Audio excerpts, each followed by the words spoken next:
What's going on, guys? Bustle Basics here, back to another video. And today I'm here to do my Crown Jewel 2022 review. Okay. That main event. I'll have words for that here in a little bit, but overall the show had some highs, but it really had some lows. I can't really tell if this is the best Saudi Arabia show, but it's certainly not the worst. I think it's in like maybe the top 5, maybe, or maybe top 3. But yeah, there were some questionable choices here, to say the least. So let me know in the comment section below what you guys thought about the show. We start with the opening match, which is Brock Lesnar versus Bobby Lashley. Okay, you were letting the two toughest bastards on the entire roster go at it. And I understand why people didn't think this match was that good. And I can understand why people don't like the finish. Here's why I liked it. It was two big guys wanting to beat the shit out of each other. They hit their moves to get in and get out. Match went about 6 minutes. Literally, it went 6 minutes. And the finish was a bit weird, though I understand why they did it.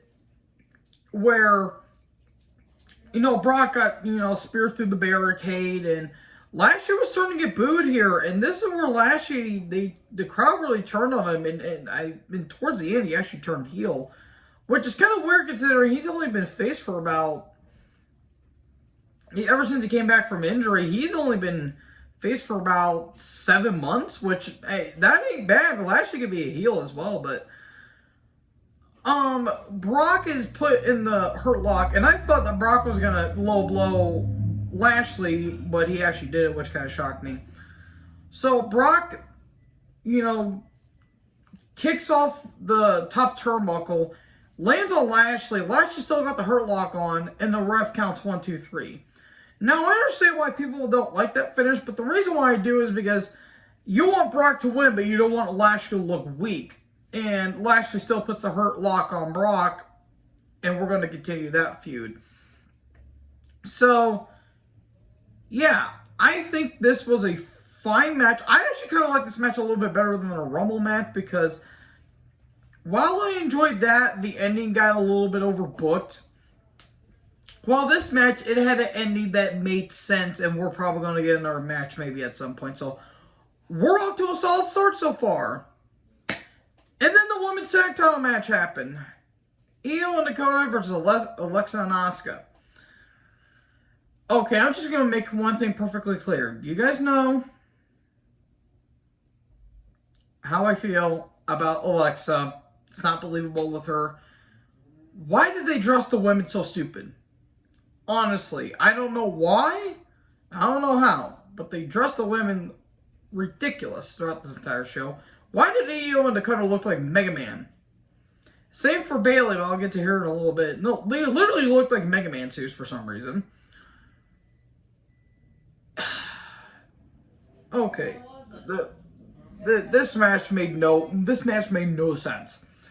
So there was some weird lighting issues going on, and there was like some banging going on in the background, which, yeah, considering that there was some Iranian attacks going on, maybe you shouldn't be doing that stuff. And I do hope that all the talents get back safely and it's not a Crown Jewel 2019 thing where everyone's stuck on the tarmac and all that shit for over 8 hours.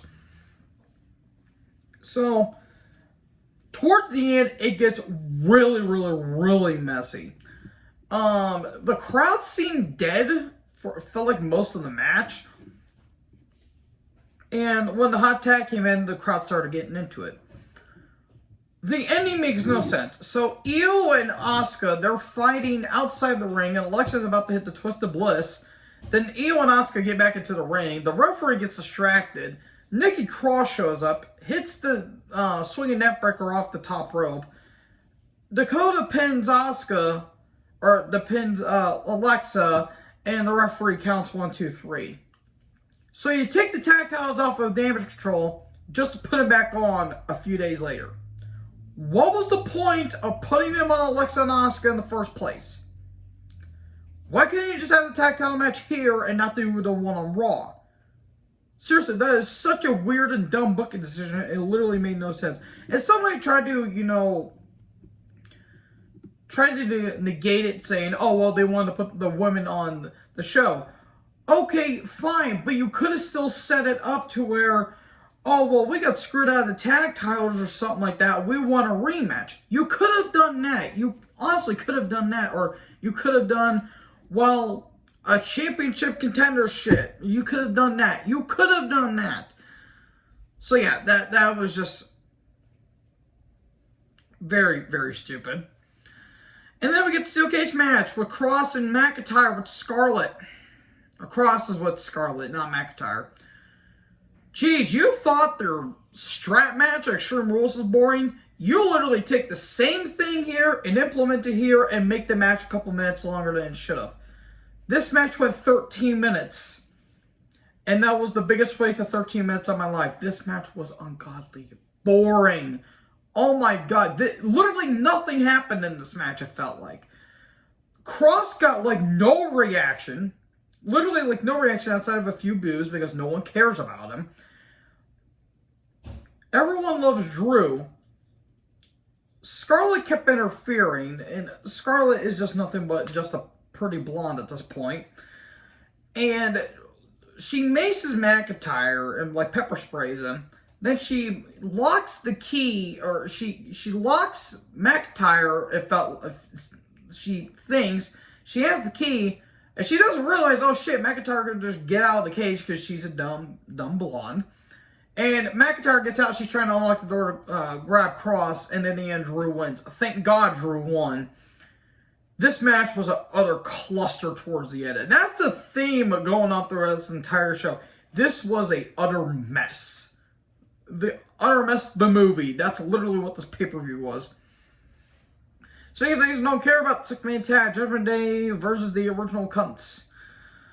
Balor, Priest, and Dominic versus Styles, Gallows, and Anderson. Rhea, goddamn, Rhea looked great.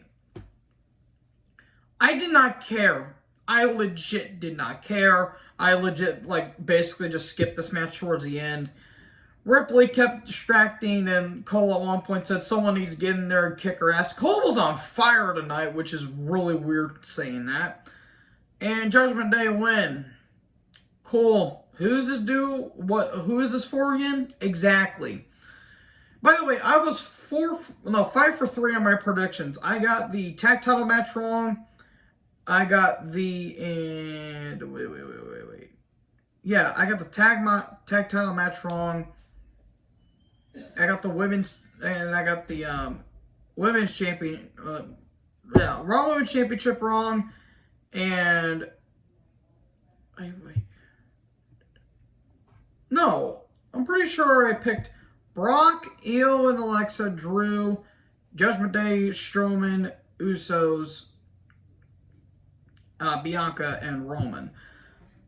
So, yeah, I think I actually just got 2 wrong. I could be wrong, but oh no, I didn't care about this match. Then we get Braun versus Omos. This match lasted a minute and a half more than Brock and Lashley. As a big man match, I've seen way worse. This legit reminded me of the Kane and Khali matches. Even though Omos can actually use his legs and not just look like a giant tree trunk the entire time. Yeah, Braun won with the power slam. It looked like it came out of nowhere though. When Braun is the best seller and the one that's the most athletic, you know you're doing something wrong. There was some impressive stuff, but it felt like this was just stalling. The Usos versus the Brawling Brutes. Match was good. I actually thought this was a fine match. I will say there was maybe one too many hot tags. I will say, it felt like the crowd didn't have enough time to get into it. But with that being said, it was still a fun match. I fairly enjoyed it, though I felt like it could have been a Smackdown match in all honesty, if I'm being completely honest. But yeah, I think this was a perfectly good match. And in the end, the Usos went with the 1D off the top, the Avalanche 1D. So there you go. The finish was really cool. And then we get to the last one, the match between Bianca and Bayley. My pick for match of the night. These women killed it.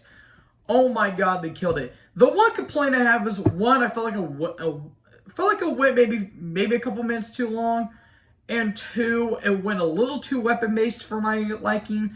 But I thought this was a damn good match. Damn good match. These women laid their stuff in. Bianca looked great in her gear tonight, I will say. Bayley was doing great stuff. There was a belly to belly on the stage. Ouch, that looked like that hurt. Bianca got like crushed in between the steps at one point. That looked pretty brutal. And then Bayley gets a golf cart, and then they fight along that thing. And then Bayley gets put through a table, and then they do stuff with the ladder, and then Bayley gets like trapped underneath like the ladder in the middle, in the bottom ropes, and Bianca wins. That shocked the hell out of me, because I'm like, well, since Alexa and Asuka, I thought they were going to retain, I figured that Bayley was going to win the Women's title, but no, after what happened tonight, no, Bianca retained. So where do we go from here then? Someone said Becky is going to return and take the title off her. No, what most likely is going to happen is that Charlotte is going to do it. Great, because that's what we needed. In all honesty, we should have Rhea versus Bianca. We never got that match because Rhea, unfortunately, had a brain injury. So, give us Rhea versus Bianca, please. I would love to see that match. So, yeah, women killed it, though I felt like it went... Could have shaved maybe a couple minutes off, but I'm not going to complain. And then we get to the main event. Roman Reigns versus Logan Paul for the Undisputed Universal Championship. Okay, I have a very, very, very important question here. Why did this match go 25 minutes? Genuine question. Why did this match go 25 minutes? I'm being dead ass honest. Logan Paul, the human toolbox himself, went 25 minutes with Roman Reigns. Roman Reigns, who in an actual fight could probably kick Logan Paul's ass, went 25 minutes. No, that's stupid. That's utterly ridiculous. Paul looked like he didn't sell like a few times, which kind of got on my nerves. Like he kept kicking out one. I'm like, dude, you could have easily did a 2 count right there and it wouldn't have made a difference. Roman's selling was absolutely ridiculous, and he sold... Roman selling was a bit goofy here and there. And then Logan Paul hits a frog splash while having a phone in his hand, which, okay, I will admit, that's pretty impressive. Look, Logan Paul is not a bad athlete, but he is a bad person. And it's hard to like him because he's not likable because of the shit that he says, and he won't stop opening his stupid mouth. That's coming from me. There was a buckshot lariat at one point. That was pretty impressive. And then the Usos came down and they attacked Logan's buddies. And here comes Jake Paul, his douche canoe of a brother. And he attacks the Usos. And then Solo comes out. And this is where it got completely off the rails. And then Jake takes out both the Usos. And then Superman punch and Roman hits him with the spear 1, 2, 3. You could have done all that in about 15 minutes and nothing would have changed. Nothing would have changed. Yeah, completely stupid. I actually hated that. I really actually hated that main event, and a lot of people seem to like it. If you liked it, more power to you, but I'm sorry, I cannot stand someone that's an absolute douche. So, with that being said, what did you guys think about this? What did you guys think about this show? Let me know in the comment section below. Make sure you guys like, comment, subscribe, tap the little bell for more notifications. Join the herd. Talk to you guys next video. Peace out.